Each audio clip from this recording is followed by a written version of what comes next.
안녕하세요, 진중권입니다. 안녕하세요, 금태섭입니다. 안녕하세요, 공경입니다. 예, 선거 이후를 생각하는 모임 선호 포럼 그 네 번째 시간입니다. 지금 대장동 이슈로 온 나라가 시끄럽죠. 뭐 정치권에서도 연일 그 문제 가지고 공방이 이루어지고 있는데요. 오늘은 그 사건의 시발점이 된, 즉 최초 보도를 한 경기경제신문의 박정명 기자님 모시고요. 이 사건에 대해서 지금까지 나온 과정들, 보도 경위, 그리고 지금 진행 상황들, 앞으로의 수사의 진행 방향들, 그리고 마지막으로 이런 사태의 재발을 막기 위한 어떤 대책까지 한번 꼼꼼히 짚어보도록 하겠습니다. 예, 박정명입니다. 예, 우리가 촬영하고 있는 이 시간에 그 유동규 씨죠. 네. 그 실무 책임자인 유동규 씨의 구속영장 실질 심사가 이루어지고 있는데 어떻게 율사로서 가능성 어떻게 보십니까? 예, 뭐 그 구체적인 내용이야 저희가 알 수는 없지만 혐의가 중하고 그 다음에 이제 핸드폰을 던진다든가 이렇게 그 증거인멸이나 도주 우려가 있는 면이 보였기 때문에 그냥 객관적인 정황을 가지고 예측하기에는 영장이 발부되지 않을까 그렇게들 보고 있습니다. 조선일보 기사에 뭐가 났냐면은 그 유동규 씨가 던진 핸드폰은 최근에 쓰던 핸드폰이고 원래 그 사건 당시에 쓰던 낡은 핸드폰이 있는데 그거는 뭐 있다라고 얘기를 했는데도 검찰 측에서 그걸 회수를 안 해봤다 이런 보도가 났는데 그 보도가 얼마나 신빙성 있는지 잘 모르겠지만 어떻습니까? 지금 검찰의 뭐 수사 의지 같은 것도 좀 있어 보이나요? 열심히 하긴 하는 것 같은데, 이 사건의 전체적인 그림을 제대로 그리고, 수사를 들어가고 있는지, 그게 좀 약간 미덥지는 않은 것 같아요. 좀 이게 전면적인 압수수색이 되려면 인원도 보강이 되고 해야 될 텐데, 그렇게 신속하게 이루어지고 있는 것 같지는 않고, 또 지금 유동규뿐만이 아니라 제일 문제가 되는 게 김만배잖아요. 김만배죠. 예, 김만배에 대해서는 지금 서초동 이발사 찾아다니신 그 기록도 나와 있고, 대법원으로 이발하는 사람들이 있어. 예, 서초동 이발사 만나시러 대법원장님의 이름을 팔고 가신 분이시잖아요. 그런 기록도 나와 있고, 또 어제 보니까 오늘 아침인가 어제 저녁에는 박영수 특검 쪽에 분양대 행사했던 친인척 그분께도 100억을 지금 전달한 정황이 나타났다고 하는데, 그분에 대해서는 왜 구속영장 청구가 안 되는지 그것도 약간 좀 의문인 것 같아요. 근데 늦어지고 있지 않나? 그래서 이제 그 서초동 주변에서는 이제 유력 대선 주자고 더군다나 여권 대선 주자니까 법무부나 대검찰청의 생각은 유동규하고 김만배 정도를 뭐 구속을 하든지 하고, 그리고 유동규나 김만배가 둘이 입을 안 열 테니까 그 정도 선에서 대선까지 갈 것이다라는 예상이 많았는데, 저도 옛날에 중수부에 있어봤지만 이런 정도로 이목이 집중되는 사건에다가 뒤에 특검이 있을 수도 있다는 생각을 하면 검사들이 함부로 못 덮습니다. 왜냐하면 자기 책임 문제가 되기 때문에. 더군다나 지금은 그 정영학 회계사란 분이 상당한 자료를 갖다 그래서 쉽게 못 덮을 겁니다. 사실 이런 얘기가 뭐 조금씩 있었고, 사실은 지금 나오는 얘기지만은 이미 이제 2018년인가요? 그 경기도지사 선거 때 민주당 내부 경선에서 전해철 쪽에서 터트리려고 하다 만 것이다 이런 얘기도 있고, 그 후로도 뭐 조금씩 나왔는데, 보도를 최초로 하신 게 우리 박정명 기자님이시고, 예. 그것도 제대로 보도한 게 아니라 기자 수첩으로 하셨죠? 예. 예. 그리고 그거를 조선일보에서 받고, 그 다음에 김경률 회계사가 큰 역할을 큰 역할을 하셨죠. 장부를 전부 정리를 해주셨기 네. 때문에 분배 구조가, 배당 분배 구조가 그렇게 이상하다는 게 명확하게 드러나지 않았다면 단순한 의혹 정도였을 텐데, 도무지 이거는 있을 수 없는 분배 구조다라고 생각을 해서 사람들이 다 들여다보게 된 거죠. 그렇죠. 그래서 뭐 소문들은 좀 있었는데 제보를 받으신 거죠 지금? 예. 저희 또 아시는 분들 주변에서도 대장동 얘기가 참 많이 나왔어요. 근데 좀 그 중에서도 어느 정도 뭐 좀 돈 좀 벌었다는 얘기는 개발지에서 도는데, 이거는 금액이 너무나 천문학적 금액을 벌었다는 얘기들을 듣다 보니까 좀 이상하다. 그러면 여기에 대해서 좀 자세한 얘기를, 아니면 제보 이런 걸 좀 얻을 수 있겠느냐라고 했더니 거기에 대해서 잘 아시는 분이 있다. 그 대신 절대 신문에 대해서는 좀 보장해달라 해갖고, 그건 내가 어떤 일이 있어도 철저하게 보장해 주겠다 해갖고 그 내용을 받은 거죠. 그 제보자 신분은 그래서 묻지 않겠습니다. 정말 궁금하거든요. 아, 기자회가 보호해주는 게 저건데요. 그렇죠. 뭐 사명인데. 기자분들께 뭐 제보자가 누구냐 이렇게 묻는 것 자체가 신뢰라는 건 아는데 그럼에도 불구하고 한 가지 남는 건 그래도 그 제보하신 분이 정말 그런 제보를 할 만한 위치에 있는 분인가, 그 다음에 정말 신뢰할 수 있는 분인가 이런 거잖아요. 이런 건 좀 체크를 좀 해보셨나요? 제가 그 내용을 처음에 뭐 반신반의 해갖고 받았는데 그 내용을 받고 나서 보니까 내용상 너무 심각해갖고 처음에 제가 생각했던 것보다도 너무 이거 황당해서 이게 진짜 믿을 수 있나 해갖고 처음에는 포기하려고 했습니다. 그래도 믿고 제보해 준 건데 그래도 이거 좀 사실 확인 좀 해봐야겠다 해갖고 그 처음에는 그냥 인터넷 그 검색도 해보고 또 대법원 그 들어가서 법인 등기부 등본 다 떼어보고 하다 보니까 좀 이상하게 등기부 등본들이 나오다 보니까 이건 가서 한번 하천대로 직접 가서 확인해보자 해갖고 직접 찾아간 거죠. 30날 오전에. 등본 이런 것들이 예. 대부분의 회사가 이제 페이퍼 컴퍼니였던 예, 거죠. 그 느낌이 바로 그냥 주소가 예, 같은 주소에 같은 날 한꺼번에 다.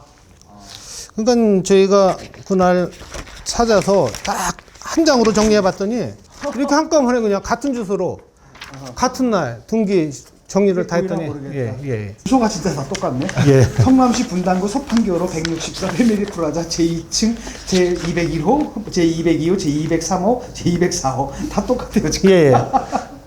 그리고 또 이게 코링커피 관련사들 다 한꺼번에 갤러리아 폴에 모여 있는 것처럼. 근데 여기 보면 대표자는 틀린데 주소는 다 똑같고 그리고 또 회사 설립이 같은 날입니다. 날짜가 같고. 그러니까 너무 같아갖고. 그러니까 화천대유하고 천화동이 천화동이- 화천동이는 저기 2015년 2월 6일 날 설립됐는데 등기가 그 나머지 천화동이 1호선 1호부터 7호까지 예. 6월 10일 날 한꺼번에 다 이렇게 되다 보니까 같은 주소로 이건 뭔가 이상하다. 그 직접 가서 확인해 보자라는 생각이 들어서 그러면 천화동인이 설립된 날은 그 우선 협상자로 선정된 그 날인 것 같은데요. 화천대유는 그 전에 한 일주일 전쯤. 그건 처음에 몰라서 그 직접 찾아가서 그 대장동 개발 관련해 갖고 좀 문의 드릴 게 있다라고 그 책임성 있는 분 좀 면담했으면 좋겠다 했더니 여기 등기 나오시는 분 있잖아요.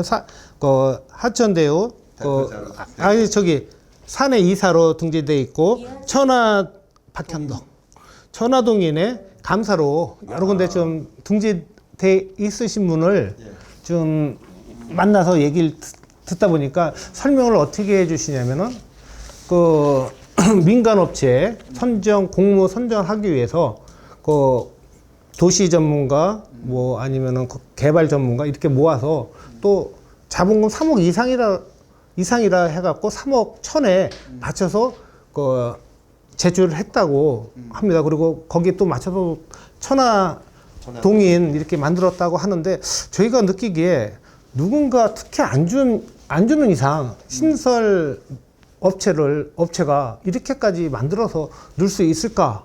여기에 뭔가 있다라고 판단해버린 거죠. 그러니까 엄청난 특혜가 예상되기 때문에 갑자기 막 여러 개 뭐 천화동의 법인들이 뭐 7개인가요? 그냥 갑자기 한 날 같이 탁 만들어진 거고 사실 그렇게 된다라고 한다면 이게 만들어질 때 한 사람이 있다는 얘기잖아요, 누군가. 그리고 또 거기에 아까 말씀드린 대로 최대 주주 김만배 씨, 또 김석배, 그래갖고 그분들 맞냐 했더니 최대 주주 저기 김만배 씨 맞다라고 또 설명해주고 하니까 저희가 또 생각에 아니 현역 기자가 개발 사업에 참여했다 이거에 대해서는 또 희한하게 또 이건 저희도 또 간하고 이게 출입하다 보니까 또 밀접하게 정보도 취득하고 또 그런 행동하면 안 되거든요. 그렇죠. 그래갖고 더 의구점을 더 가진 거죠. 아, 그때 기자라는 건 아셨습니까? 김만배 씨. 아. 그리고 진짜 이거 사실을 확인하려고 간 거니까 믿지 못해갖고 그러다 보니까 제보 내용도 이렇게 쭉 있지만은 거기 저 일부에는 아마 그거 다 빠졌을 겁니다. 더 많은 내용이 있었지만은 그래도 확인된 것만 정리해갖고 그때도 김만배 내용에 대해서도 쫙 나옵니다. 그 2장짜리 이렇게 받았지만은 이게 받으신 예. 근데 일단은 정리할 때 그 사실 확인된 건에 대해서만 정리했고 또 와서 고민을 이거 과연 이걸 써야 되나 말아야 되나 또 팩트 체크에 왜 저기 우리 이재명 시장 쪽 뭐 안 했느냐. 근데 왜 저희가 연락을 한들 안 받으실 거고 또 저희가 갔다 오니까 여러 군데서 말이 돌아요.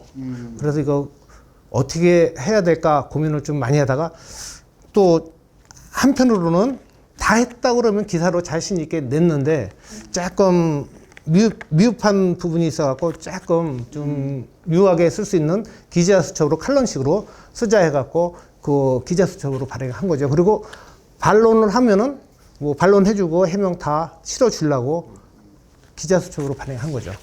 여기 보면 구체적으로 그 지금 나오고 있는 그 액수 있잖아요. 473억 원 이런 얘기가 좀 들어가 있고요. 다 들어가 그 재밌는 거는 이게 명의가 민주당과 이재명을 지지하는 시민이라고 명의가 돼 있네요. 제보자가. 아니 근데 그 이재명 지사가 이제 언론에 상당히 어떨 때는 적대적인 모습도 많이 보이고 또 본인 관련 기사에는 고소고발도 서슴지 않고 하시잖아요. 그런 걱정은 안 되셨습니까? 기사 쓰실 때? 처음에 고민을 많이 내보낼 때 고소고발 그래서 저희가 명예훼손 자 허위사실에 의한 만약 잘못됐을 때 그 2년 이하의 징역 2천만 원의 이하의 벌금 감수하고 진실을 알리자 그러고 낸 거죠. 그리고 또 사실에 의해서 낸 거는 다 기자들 자신이 있었으니까 저는 그 당시에 그리고 제가 아까 말씀드렸듯이 김만배 건에 대해서는 개인 건이다 보니까 연락이 안 되다 보니까 그건 배제시켰고 또 이재명 지사 다른 분에 대해서는 다 공인이니까 자신 있게 낸 거죠. 예. 지금 뭐 그래도 화천대유 측에서 지금 고소하셨죠? 고소했죠? 그럼 그 사람들이. 그 다음날 바로 네. 5시에 31일 날 5시에 발행하니까 다음날 1일 날 한 10시경에 고문 변호사 전화 와서 기사 내려달라고 해갖고 야, 내리기 전에 뭐 한 명이 받든 10명이 받든 1000명이 받든 받지 않냐. 그러면 그분들을 위해서 해명이나 반론 있으면 다 달아주겠다. 해달라 그랬더니 필요 없다. 안 내려주면 민형사 소송하겠다. 그래갖고 그러면은 여기 내용이 있지만 그러면 한 두세 가지 궁금한 거에 대해서만 해명 좀 해주세요. 그러면 내 이유비문하고 기사 내려주겠다. 다시 제안을 했더니 그거마저도 필요 없다. 그렇게 나와서 그러면 알겠다. 그럼 만들어 하세요 했더니 그날부로 바로 형사고소하고 그리고 민사 가처분 5천만 원, 본안 2억 해갖고 엄밀히 따지면 2억 9천 들어온 거죠. 민사. 그때 이 뉴스가 이렇게까지 커질 거를 예상을 하셨나요? 어느 정도 파장은 있겠다라고 생각했는데 지금 너무 대한민국에 내놓으라 하시는 분들이 이렇게까지 또 강범위하게 얽히고 설켰을 줄은 몰랐죠. 그렇죠. 지금 뭐죠 법조계부터 나오는 이름들이 너무 쟁쟁해가지고. 아유 뭐 서초동은 지금 유사일의 최대 법조비리 사건이 될 걸로 예측하고 있습니다. 예. 그 혹시 그 제보 받으신 것 중에서 1탄도 있고 그다음에 또 2탄도 있고. 2탄도 역시 다시 받고 또 고민을 이거를 고소까지 다 하고 또 내보냈을 때 추가 고소 또 더 큰 후유증 이거 과연 감수해야 될까? 근데 한 번 내보냈는데 한 번 맞았는데 두 번 겁낼 게 뭐가 있겠습니까? 그래서 두 번째 다시 한 번 더 낸 거죠. 그때도 신뢰성 여러 가지 문제가 있어서 거기에 대한 신뢰 확실하게 좀 해달라 했더니 자 이제 요거에 뭔지 보여드릴게요. 보험증권입니다. 이게 어디 거냐면은 남욱 변호사 5가 변경된 거 있죠? NSJ 홀딩스. 거기가 어떤 보험증권이 있냐면은 에스턴 마틴 이게 스포츠카입니다. 2억 6천짜리. 이게 언제 보험 들었냐면은 8월 24일. 그리고 보험 기간은 9월 7일부터 내년 9월 7일까지입니다. 근데 이걸 5일날 받았어요. 먼저 받은 거죠, 어떻게 보면. 그러다 보니까 이거 내부인들 아니면 이거 못 빼내서 넘겨줄 수가 없는 서류라고 저희가 봤기 때문에 그럼 내용이 거의 신뢰성이 확실하게 100%는 아니더라도 그래서 상당히 신뢰를 저희는 줄 수밖에 없었죠. 저는.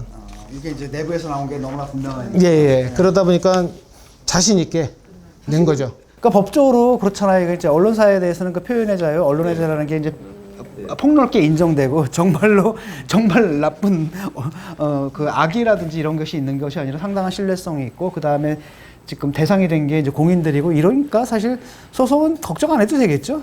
이거는?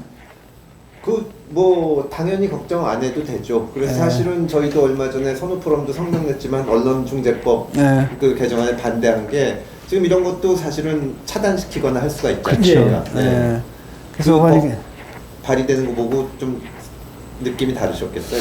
그걸 만약 통과됐다고 생각하면은 아마 제가 이번에 아무리 이게 진실이라고 해도 아마 고민하가 아마 내지 못했을 겁니다. 자신 있게. 그러니까 이런 효과라는 거죠. 그러니까 그 사람들이 고소를 한 것도 이기려고 고소한 게 아니라 괴롭히는 거죠. 괴롭히는 네. 거고 이제 더 이상 보도하지 말라라는 이런 네. 목적, 정치적 목적으로 고소를 한 것이고 사실 언론중재법이 통과가 되면 사실 이런 보도들을 이제 하나도 못 되는 못 하게 거예요. 되죠. 고발사주 보도도 못 하고 그다음에 당연히 이 대장동 사건 보도도 못 하게 되는 이런 효과가 분명히 있는 것 같습니다. 아마 그것 때문에 그러는 것 같아요. 이 사람들이 이제 잘못한 게 많아서. 기득권들이 뭐 사실 이게 이렇게 뭐 기득권층이 되다 보니까 이제부터 이제 이게 불편한 거죠. 이런 식의 언론 환경이라는 게. 고소 고발 다 해야 되니까 저 이거 말고도 저기 용인 백군기 시장이 예. 2019년도 1월달에 명예훼손 고소하고 또 공무원 시켜서 공갈 혐의로 고소를 진행을 했는데 지금 1년 8개월 동안 처리를 안 하고 있습니다. 검찰에서 갖고 있어요. 근데 그것도 왜 고소했냐 이렇게 보면은 그 1월 4일 날 2019년 1월 4일 날 신년 기자회견 때 좀 불편한 거를 지를 직접 하다 보니까 여기에 대해서 저를 좀 약간 기자들 혼내주려고 좀 무리수 있게 고소를 했는데 이걸 처리를 못하고 이러지도 못하고 저러지도 못하고 검찰은 그냥 1년 9개월 동안 지금 보류하고 계속 갖고 있는 겁니다. 어떻게 보면 입막음하고 그 활동 제대로 못하게끔 하고 심지어는 그때부터 광고 중단하고 취급하는 그게 이제 언론사에서 가장 중요한 거지 않습니까? 예. 왜냐하면 언론사에서는 특히 지자체의 그렇죠. 광고가 굉장히 중요한데 이재명 시장과 도지사가 참 그걸 잘 활용하는 거예요. 그러니까 그런 걱정도 되셨을 것 같아요. 이제 고소고발이나 이거야 근거 확인하고 한 거면은 대응을 할 수가 있는데 경기도지사 상대로 이렇게 하다 보면은 광고 끊어지고 진짜 지원 없고 그게 참 어렵지 않습니까? 제가 또 수원에 사무실이 있고 어떻게 보면은 거의 도청 15년 이상 출입하고 있는 상태에서 진짜 어떻게 보면은 모든 거를 감수하고 한번 진실을 한번 알려보겠다는 각오로 한 겁니다. 그리고 이 어려움 뭐 내년이면은 뭔가가 조금 참아보자. 좀 진실이 더 중요하니까 언론의 사명 그것 때문에 한 겁니다. 사명감 하나 갖고. 예전에 몇 년도인지는 기억이 안 나는데 이재명 그 성남시장 되시고 난 다음에 곧바로 허위사실에 대한 그 대책반, 대책 변호인단을 모집을 하셨어요. 페이스북으로 모집을 하셨나? 근데 그거는 그 성남시가 아니라 본인의 개인적인 그 채용 관계들로 아마 그거를 모집을 했었을 때 제가 그거 보고 거기다 메일 보낸 적 있어요. 나도 참여하겠다고? 그때가 몇 년도인지 지금 기억이 나는데 근데 이제 거기서 어리숙한 내가 그러니까 그때는 저는 맨 처음에 뭐 기본소득 얘기 나오고 초반에 굉장히 괜찮으신 분인 줄 알고 이분은 도와드려야 되겠다 이렇게 생각을 좀 했었거든요. 잘 근데 모르겠군요. 전혀 몰랐죠. 전혀 몰랐는데 근데 거기서 이렇게 간단하게 뭐 감사하지만 그렇게 얘기가 이제 거부가 나왔어요. 근데 지금 생각해 보면 내가 거기 들어갔으면 내가 지금 무슨 역할을 하고 있었을까? 사퇴를 하셨을 수도 있죠.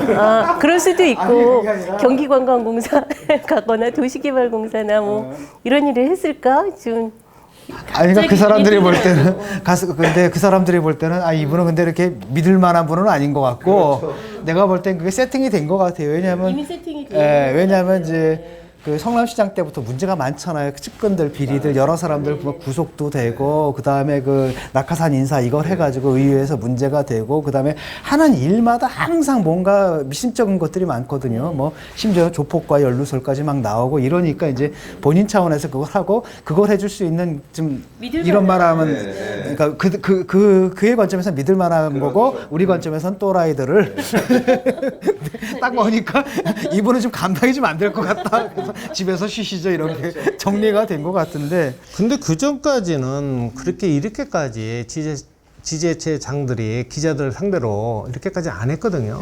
근데 최근에 어떻게 보면은 특정 정당이 많은 지지를 받아서 이렇게 하다 보니까 지자체장이나 의원들 이렇게 많이 하다 보니까 장악하다 보니까 여차면은 지금 거실리면은 그냥 무조건 고소고발 합니다. 저도 당했습니다. 이거 진짜 이거 너무 하는 거 아닌가. 그 전에는 막 도와달라고 언론에 쫓아다니면서 도움받더니 딱 집권하고 나니까 확 바뀌어버렸어. 어쨌든 민주당은 진보 정당이라고 진보적 가치를 추구한다고 하고 있는데 그 가장 기본이 표현의 자유인데 진 교수님도 민주당 의원한테 소송당하셨잖아요.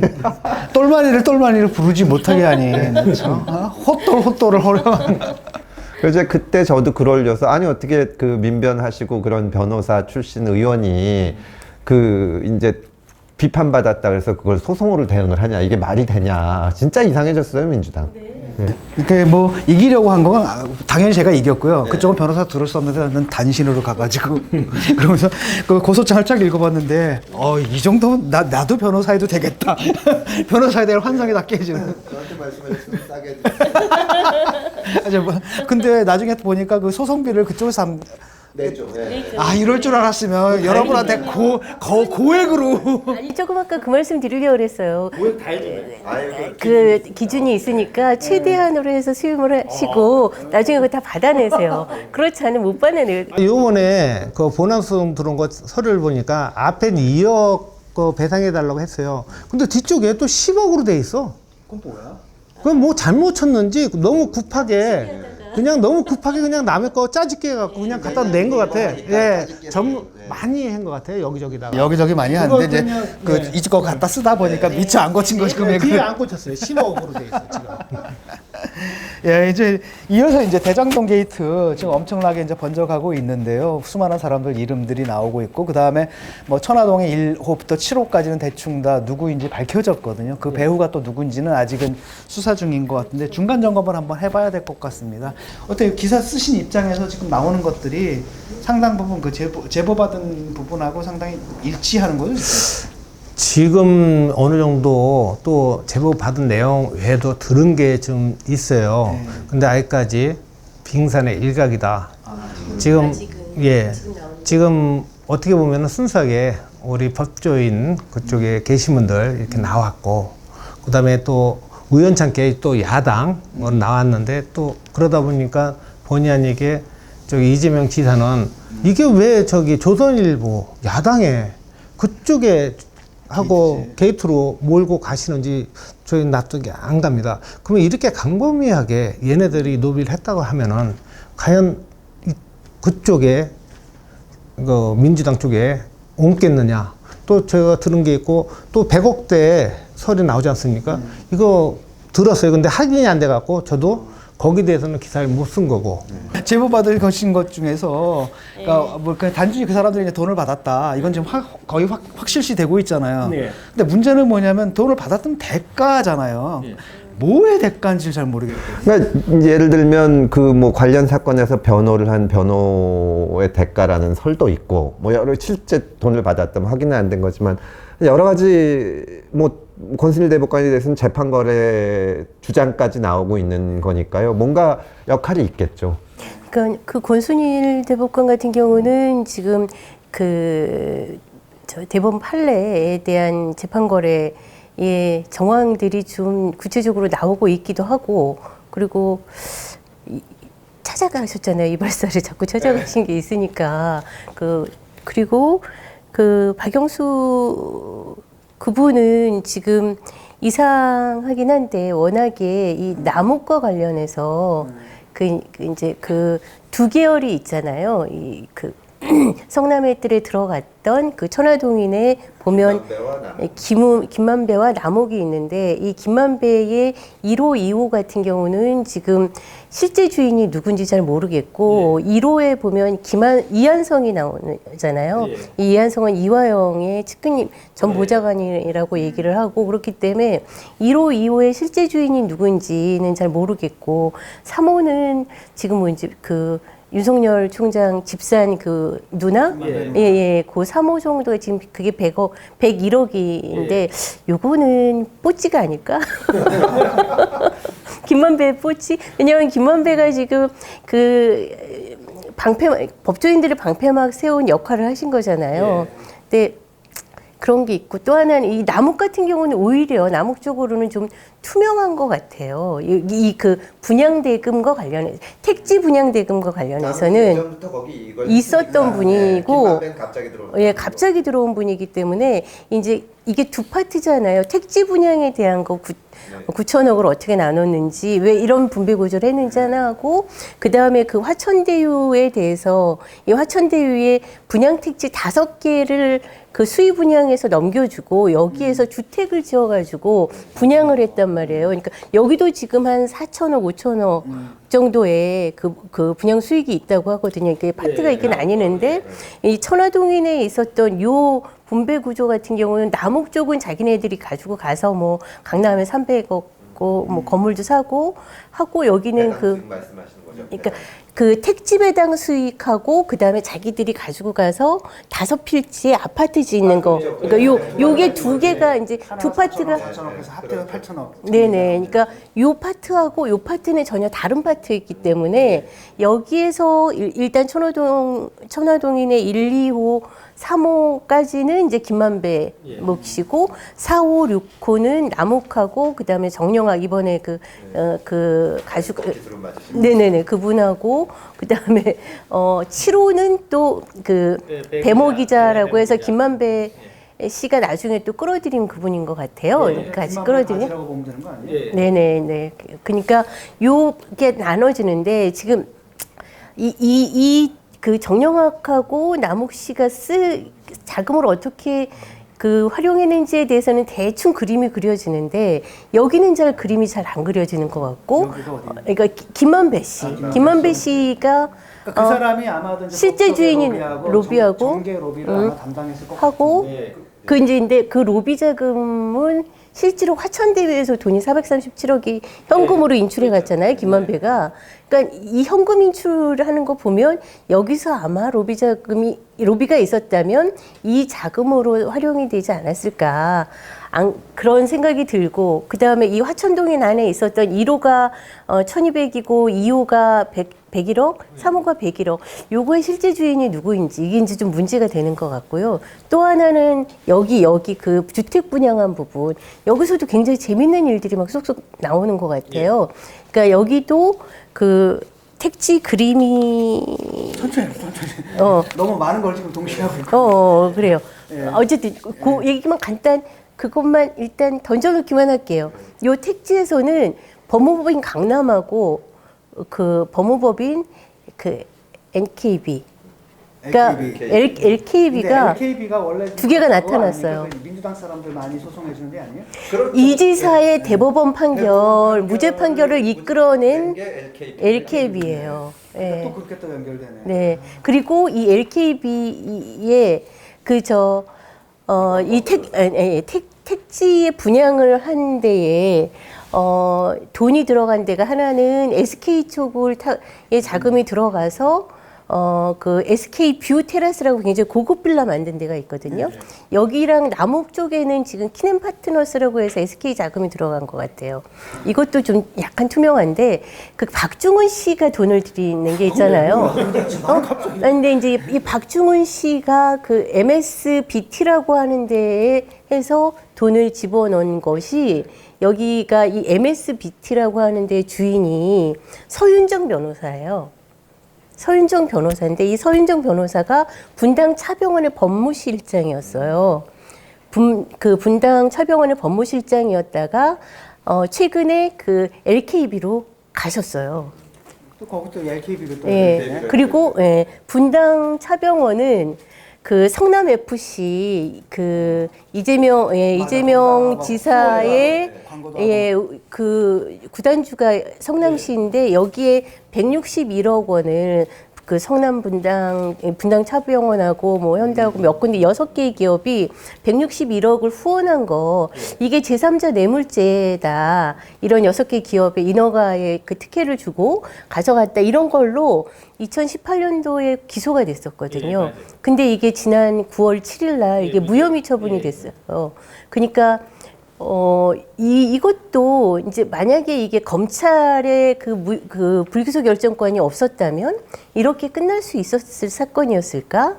근데 이제 이게 그냥 그 분당경찰서하고 그 경기 남부경찰청에서 무혐의로 그냥. 근데 지금 사건이 좀 달라졌잖아요. 라고 하면 달라졌죠. 그건 다시 볼 수는 있는 거죠. 그럼요. 얼마든지 얼마든지. 이건 성격이 달라졌으니까. 때문에 그때는 우리가 이걸 몰랐기 때문에 그렇게 처리가 때문에 이제 이런 구조가 나왔다고 한다면 사건의 성격이 달라질 수가 달라질 있는 수 거고. 있죠. 지금 뭐 어떻습니까? 그 이후에 그 뭐죠? 뭐 새로운 제보가 들어오거나 뭐 그런 것 중에서 이제 눈에 띌 만한 게 있나요? 법조 쪽이나. 지금도 좀 내용이 지금 들어온 거 있는데 또 대다수가 또 중앙 언론들이 많이 파헤치고 하다 보니까 이건 특별하게 내는 것보다도 또 이렇게 또 자리에 와서 대화하면서 또 하는 게 더 효율적인 것 같아 갖고 또 이게 또 저희가 중앙 언론이 아니다 보니까 지역 언론이다 보니까 이게 또 한계점이 좀 있습니다. 어려움이. 제목 많이 들어와요. 이것만이 아니고 이제 부산 또 저쪽에 전라도 쪽 여러 가지 제보들이 다른 것까지 쏟아져 들어옵니다. 근데 사건들이 이제 막. 그 한계가 있다 보니까 그거 다 쫓아다니지도 못하고 어떻게 이러지도 못하고 저러지도 못하고 지금 너무 안타깝고. 그러니까 이번에 정말 큰 특종을 하신 거니까요. 사실 검사도 사건을 하다 보면 제보가 막 들어오거든요. 기자도 이제 이런. 근데 경기도에서 지금 또 얘기가 되는 게 뭐 평택도 문제가 뭐 위례도 문제고. 평택 저기 현덕지구. 평택 현덕지구. 저거 혹시 아세요? 저기 오산에서 추진하는 거 우남의 뜰. 여기는 성남의 뜰이죠. 오산은 우남의 뜰인데. 오남의 뜰이요? 우남의 뜰. 웃긴 기사가 하나 7월 2일 날 문화일보에서 난 게 있습니다. 2억 투자하면 55억을 벌 수 있다. 어디 광고가 났다고요? 기사예요. 기사에. 예. 그러니까 거기도 설계가 아마 이제 좀 이상한 설계가. 그래서 이게 지금 경기도에서 이루어지는 모든 개발 사업 한번 재점검 해야 되는 거 아니냐.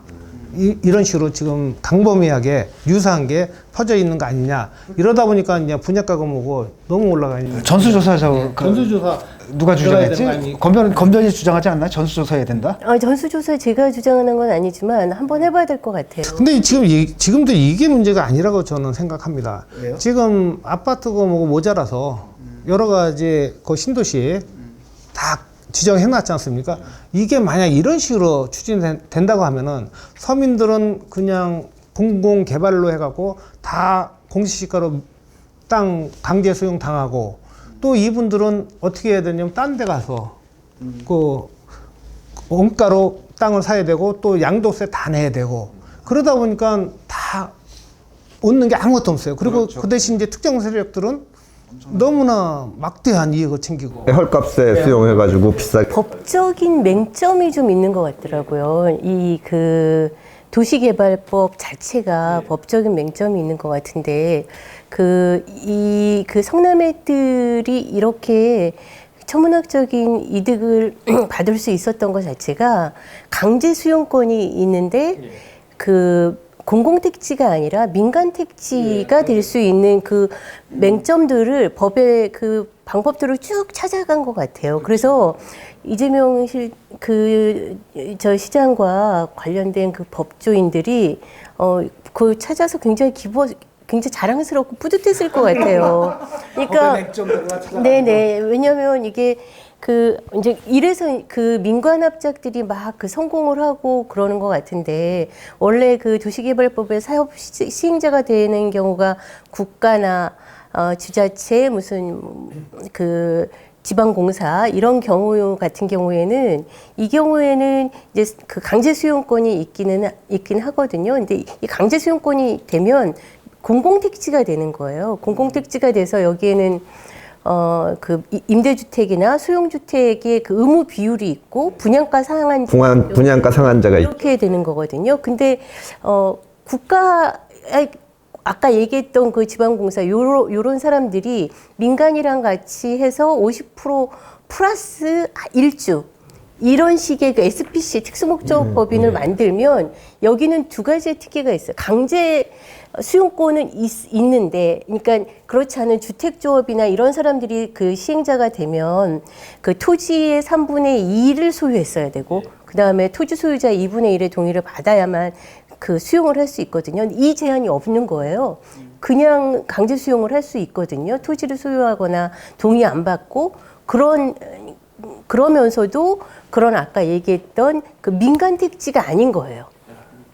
아니, 그러니까 공공택지가 아닌 거예요. 민간 택지가 되는 거예요. 그러니까 이런 걸 잘 빠져나가가지고 그렇게 두 가지가 있어요. 하나는 뭐냐면 거기다 임대주택을 많이 지어야 된다는 거고, 그다음 또 하나가 이제 분양가 상한제. 근데 이걸 다 피해간 건 임대주택이 팔아가지고 1,800 배당으로 땡기고, 이거 분양가 상한제 피해가지고 사실 높은 값에 팔아가지고 그 이익들을 쉽게 말하면 원주민과 입주민들의 이제 그들이 정의하는 불로소득을 아주 정의롭게 환수해서 거죠. 네. 환수해서 그걸 갖다가 화천대유 천화동인 애들한테 몽땅 다 몰아준 거기서 공익 환수했다. 지금 이렇게 이제 이 코미디를 벌이고 있는 게 이재명 지사인데, 이런 얘기는 있잖아요. 예를 들어 가지고 왜 그랬어야 하느냐라고 했을 때 그 남욱 변호사인가 이 사람이 미리 32%를 땅을 사놔서. 땅을 산 거는 아닌 것 같아요. 그러니까 계약만 한 거죠. 계약을 다 해놓고서 이제 다 장악을 하고 있기 때문에 얘들이 있는 한은 개발이 안 된다. 개발이 안 된다라는 거잖아요. 근데 사실은 그것도 좀 그거는 파산을 했는데 뭐. 그러니까 아니 그게 버티면 되는 거 아니에요? 버티면 되죠. 좀 있으면. 좀 있으면 걔들 다 떨어져 나갈 거 아니에요? 이자를 어떻게 시행사가 망하는 게 이제 그 땅을 이렇게 다 살 수는 없으니까 10% 주고 계약을 해놓는 거거든요. 근데 그럼 이제 이 토지 소유주들이 사용 승낙서를 써주는데 언제까지 하고 기간을 줍니다. 영원히 되는 건 아니고 그 사이에 이제 땅을 10%씩 주고 3분의 2나 2분의 1을 다 모아야 되는데 보통 못 하거든요. 그럼 이제 망하는 거죠. 그러니까 성남시 입장에서는 기다려서 공공개발을 하면 되는데 이재명 시장 임기가 지나갈 수가 있죠. 그러니까 결국은 문제의 핵심이 바로 그거라는 거죠. 가만히 있으면은 그렇게 갔어야 되는데 자기 임기 내에 뭔가 치적을 남기고 그걸 가갖고 자기 그 대권 가도에서 일종의 정치적인 상징 자본을 삼으려는 이런 사적인 욕망 때문에 공익을 배반하는 사태가 돼버린 거라는 거죠. 이게 근데 이것은 가장 선의의 해석이에요. 가장 선의의 해석, 가장 선의의 해석이고, 문제는 뭐냐, 그 과정 속에서 뭐 현금을 받았거나 검은 돈을 받았거나 아니면 검은 돈을 받지 않았다 하더라도 용역의 형태로 사후뇌물을 받을 수 있는 거 아닙니까? 예컨대 나한테 좀 힘써준 변호사들한테 좀 줘. 그 다음에 뭐 김만배 씨가 가가지고 이제 이발소 좀 많이 좀 다녀오고 이발 좀 하고 와.